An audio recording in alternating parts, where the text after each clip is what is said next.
তো নমস্কার বন্ধুরা। এই দিনটা এটা ছিল গত বৃহস্পতিবার দিন, মানে বুদ্ধ পূর্ণিমা যেদিন ছিল। তো সেই দিন আমাদের এখানে মানে মহিষবাতানে একটা ঠাকুরজানে একটা থাকে যে মানে শিবেরই একটা অংশে একটা পুজো হয়। তো যাই হোক, তো গরম তো প্রচণ্ডই ছিল, তাও বেরিয়ে গেছে। গরমের মধ্যে যেতে হবে, কিছু করার নেই, পুজোটা দিতে হবে। অনেক দিনের ইচ্ছা ছিল, মাঝখানে 2 বছর আসতে পারিনি।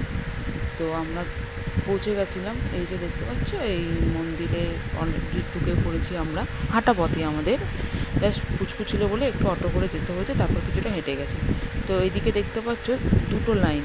তো এইদিকে যে লাইনটা আমাকে দেখতে পাচ্ছে তোমরা, তো এটা হচ্ছে আমাদের জল ঢালার লাইন। এটা জল ঢালবে, আর যাদের অনেকের মানসিক থাকে এখানে, তো অনেকের মানসিক করলে তারা যে মানসিক পূরণ করার জন্য সেটা হচ্ছে ওই সাইডে যে লাইনটা তোমরা দেখতে পাচ্ছ ওইটা।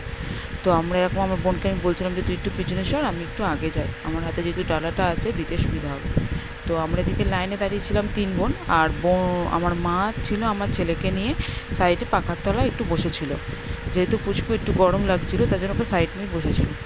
তো দেখতে পাচ্ছ মন্দিরে ঢুকে গেছি, আর এই জায়গাটা এতটা ভিড় না, আর অনেকটা বেলাও হয়ে গেছিলো। এবার বাচ্চা কাচ্চা খাইয়ে দাইয়ে নিয়ে যেতে একটু দেরিও হয়ে গেছিলো, সেই জন্য বেলা হইতে পুজো শুরু হয়ে গেছিলো, তার জন্য তাড়াতাড়ি কোনো রকম ওখানে জল ঢালা হয়ে গেছিলো। তো ওখান থেকে জল ঢেলে আমরা আরেকটা মানে মেলার ওখানে মেলাও হয়। তো তো সে ওই মেলার সাইডে আরেকটা বাইরের দিকে এসে একটা মন্দির আছে, তো ওই মন্দিরেও আমরা জল ঢেলেছিলাম। ওখানে আসলে পাঁটা টানাটানি, যেহেতু এটা অনেকে পাঁটা টানাটানি মেলা বলে পরিচিত, অনেকে এটাকে পাঁটা টানাটানি মেলা বলে, অনেকে ধর্মচড়ক বলে, যে যেটা বলে।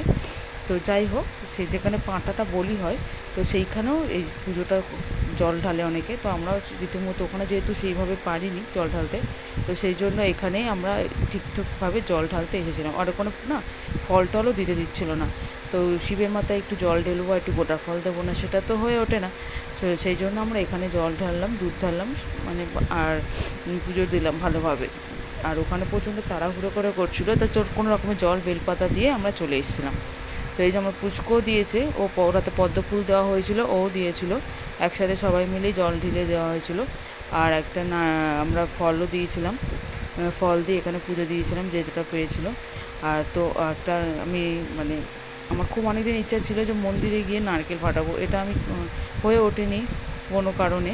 তো যাই হোক, এবার সুযোগ এসছে, ঠাকুর আমাকে সুযোগ দিয়েছে, সেই জন্য আমি সুযোগটার হাতছাড়া না করে আমি একটা নারকেলও নিয়ে গেছিলাম মন্দিরে। তো সেই নারকেলটাই আমি ফাটানোর জন্য মানে বাড়ি মেরে যেটা ফাটায় অনেকে, তো আমি জানতাম না যে আমি পারবো কি না। তো যাই হোক, একটু চেষ্টা করলাম। আর এদিকে যেহেতু ক্যামেরাটা আমার ভাইয়ের কাছে ছিল, তো চারদিকটা ও একটু ঘুরে ঘুরে দেখিয়ে দিচ্ছিলো। তো আমরা এই যে এটা হচ্ছে আমার মাসি, আর আমার ভাইয়ের হাতে ক্যামেরা ছিল। এটা আমার মেজো বোন, যারা আমার ভিডিও দেখো তারা জানতেই পারবে, যে চেনই অনেকে। তো এই যে নারকেলটা আমি নিয়েছি দেখতে পাচ্ছ। তো এটা আমি ভেবেছিলাম যেটা গোটায় দিয়ে দেবো, কেউ কি যদি বলে কিছু ফাটানো মনে আমার হবে না, কিন্তু না, শেষমেশ ঠাকুর আমাকে সুযোগ দিয়েছে, আমি সেটা ফাটাতে পেরেছি। তো অ্যাটলিস্ট নারকেলটা ফাটিয়ে সেটা অর্ধেক দিয়ে এসেছি ভগবানকে, আর অর্ধেকটা প্রসাদ হিসাবে আমরা নিয়ে এসেছি, যেটা করে থাকি। তো যাই হোক, তো এখানে একটু বাজছিল, ঘন্টাটাও আমি একটু বাজিয়ে নিলাম। বাজিয়ে নেওয়ার পরে আমরা মানে যেহেতু বাচ্চা ছিল, খাওয়ারও টাইম হয়ে গেছিলো, তো আমরা তাড়াতাড়ি বাড়ি চলে গেছিলাম। তো ভিডিওটা আর বড়ো করছি না, এখানেই শেষ করলাম। টাটা।